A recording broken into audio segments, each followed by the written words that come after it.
as the world cries out, "Where is God in all this?" He is weeping over what mankind has done. Right now, there are many going through suffering, physical pain, maybe emotional turmoil, maybe some overpowering temptation. You just can't seem to get a handle on it.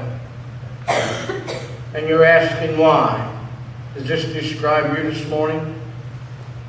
Are you tired of feeling lost and condemned, that God somehow is maybe mad at you? Are you worn out from constant self-examination? Lord, what is it in my life? What is it that you're after? What did I do? I don't think I'm that bad of a person. Maybe you're weary of all the bad counsel you've received, which has only made you worse and even more lonely. Or maybe you're just past wondering why. And you ask, Lord, you know I love you. My faith in you is strong.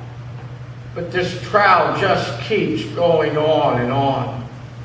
I don't know how much longer I can take this. I don't know how much more do you expect me to take. The Apostle Paul tells us, and we read it, and that brings me now to my scripture verse, that his life was an example of how we're to deal with our afflictions. For this cause I obtained mercy, that in me first Jesus Christ might show forth all long suffering for a pattern to them which should hereafter believe on him to life everlasting. I have an opinion that no one other than Jesus suffered so much and in so many ways as did Paul. And at the very point of his conversion, Paul was forewarned of the sufferings that he would face. In Acts 9:15-16, the Lord said, I will show how great things you must suffer for my name's sake.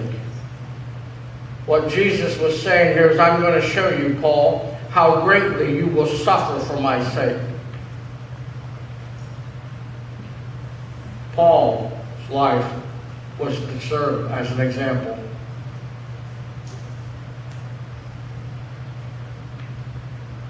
Paul testified in 2 Corinthians 12:7, lest I should be exalted above measure through the abundance of the revelations, there was given me a thorn in the flesh. You remember reading that? Anybody remember reading about Paul's thorn? He was given a thorn. I want to talk about two kinds of suffering for a minute. The first one I want to talk about is the afflictions and temptations that are common to all of us. In Matthew 5:45, Jesus said, the rain falls on both the just and the unjust. So what was he really talking about there, Pastor? He was referring to the problems of life. Marriage struggles, worries, maybe over raising children, battles with depression, fear, financial pressures, sickness, death, diseases. These are the things that are common to saints and sinners alike. There's also sufferings that afflict only the righteous, and David writes, many are the afflictions of the righteous, but the Lord delivereth him out of them all. Psalms 34:19. But I want you to notice, he doesn't say that our deliverance will be sudden or immediately. And in many cases, our healing may come over time through prayer and trust and faith. It's this kind of suffering that Paul had endured. As you know, he received great revelations. Some would think because he received all these great revelations that this is the reason why he was being punished. Well, probably a good place to start, that might have something to do with Paul's thorn in the flesh, since he said, lest I would be exalted. I believe his thorn in the flesh has more to do with his pride than maybe any physical problems. Some would think he had an eye problem, or maybe he had a speech impediment like a stutter. I more believe that I believe that it was his pride. Paul was a very, very, very smart man. As you remember, he was the strictest of the Pharisees. So he was very, very learned in that day. And of course, with his many revelations, God had seen fit to keep him humble. And so he gave him a thorn in the flesh, a messenger of Satan to buffet him. The phrase buffet means to slap my face. Wow. You talk about in your face? That's another way of saying slap my face. As Satan to buffet me. And Paul received that as a thorn in the flesh to keep him humble. To keep him humble.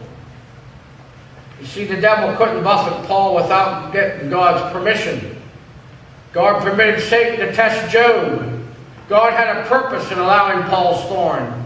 He knew that the greatest threat to Paul's witness wasn't sensuality or greed or the praise of men, but obviously it wasn't the things of the flesh as much as the weakness that he had in pride because of the great revelations that he received. Paul said, I pleaded with the Lord to remove this thing. Enough of this weakness, this demonic harassment. Paul was wanting to get rid of it.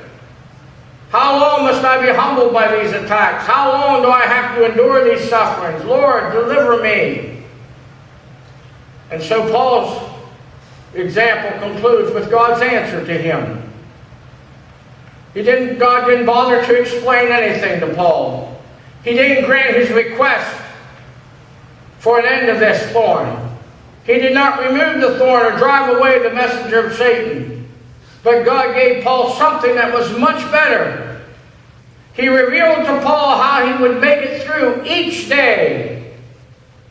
He said unto me, my grace is sufficient for thee. My strength is made perfect in weakness. 2 Corinthians 12 and 9. What God was saying is, Paul, I'm going to give you grace for every day's trials. And it will be sufficient for you in everything you face. You don't need to understand all that you're going through. And today, many of the things we've gone through or has happened in our life, we don't understand. But you've got my grace. And that's all you need. I don't understand. I don't understand. Gary says, I don't understand. Don't you, Gary? There's times you don't understand, but God's grace is sufficient for you. His grace is sufficient for you, as it is for each and every one of us here. There's a lot of things I don't know about tomorrow, but I know who holds tomorrow.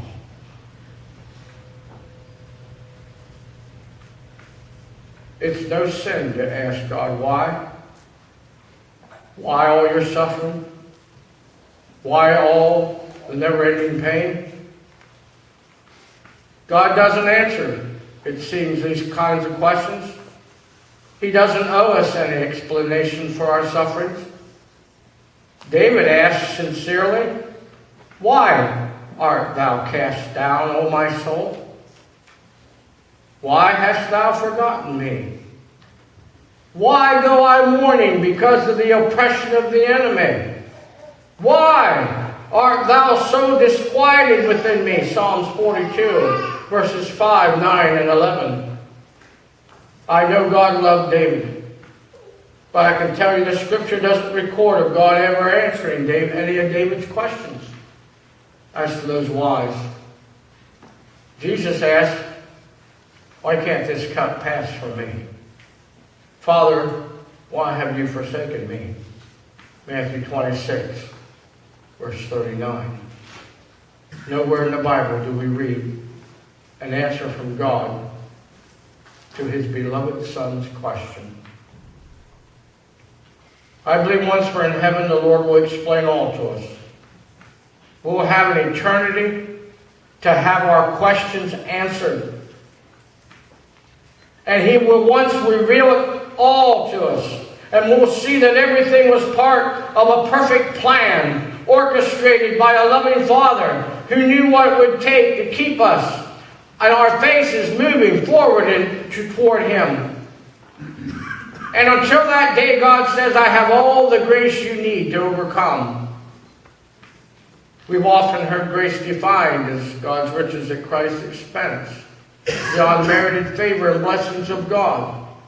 But I believe grace is much, much more than this. I believe grace is everything that Christ is to us in our time of suffering, power and might, kindness and mercy and love, to see us through our affliction, that we might learn to trust in God.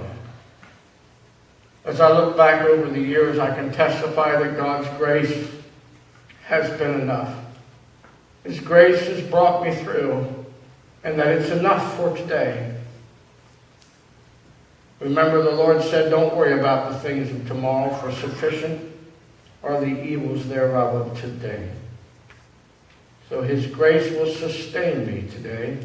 His grace will sustain me tomorrow. And someday in glory, my Father will reveal to me the beautiful plan that He had all along. He'll show me how I obtained patience through all of my tests and my trials and my discouragements.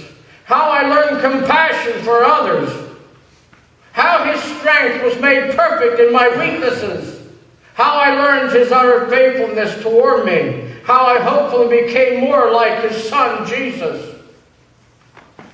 It all remains yet perhaps a mystery to you.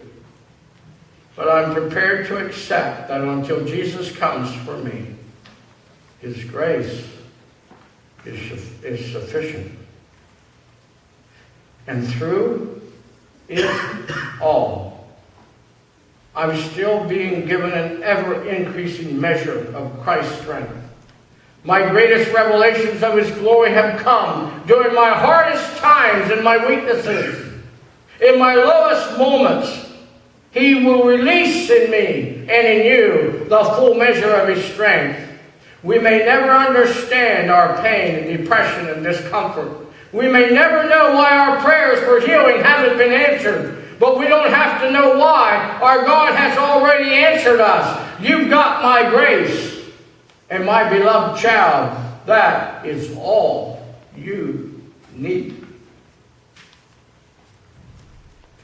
Don't ask Dale to start the song I want to play, sing for you.